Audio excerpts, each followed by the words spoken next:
Hey everyone, in today's video we will be making my favorite dish of the summer, corn chowder. And the recipe is really simple. You need some boneless skinless chicken thighs, 4 cobs of corn, try saying that 3 times fast, some celery, some garlic, 2 potatoes, salt, pepper, paprika, some bay leaves, half and half, some chicken seasoning, and some beef broth. Okay, so once you've washed your meat, you're going to add this to a pan and we're just going to sear it for a few minutes until we get a nice brown coating on the meat.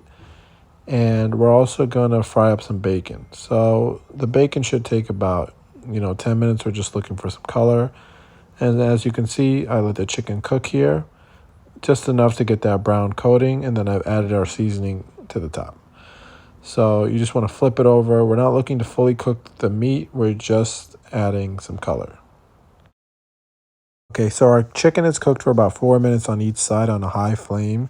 You don't want it to burn, but you want it to get that nice brown char on the outside. So all I've done here is I've chopped up some red bell pepper, some onions, and some celery.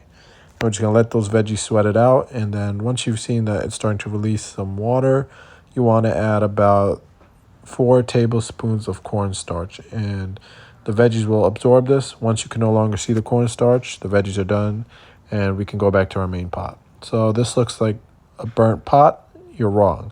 This is called fond. It's the beautiful flavor that we're going to get from the chicken that was in here previously.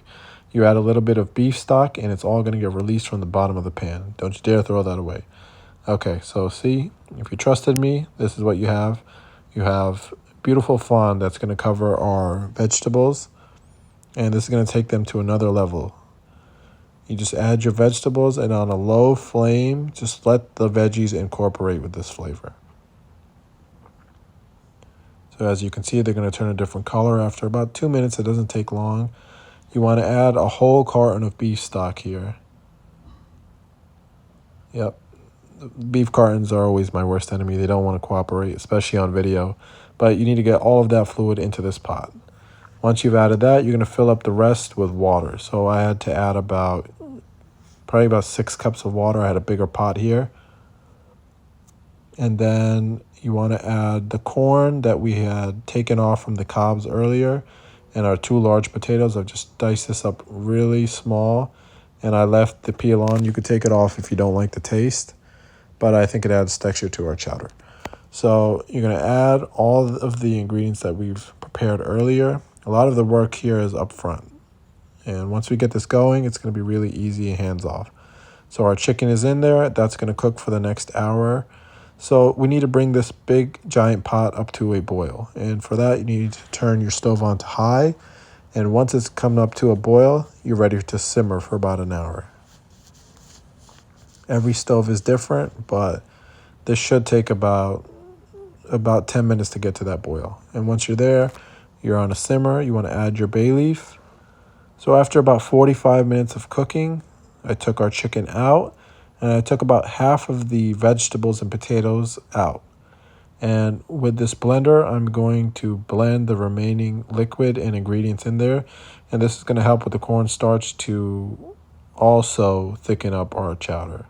And as you can see, it's no longer soupy. It's becoming a delicious chowder. And you get the point. Alrighty, boys and girls, we're in the final few minutes here. I've just added 2 cups of milk and 1 cup of half and half. And you just add that to your pot, and you're just going to keep stirring until this is warm. This is essentially done. We're just heating up the cold liquids that we just added to our soup. And this is our final product, summer corn chowder, if you will. And I've just added some chicken for some protein. This is really economical, especially in today's times where everything is super expensive in the grocery stores. You can grow a lot of these veggies on your own depending on where you're at. Enjoy.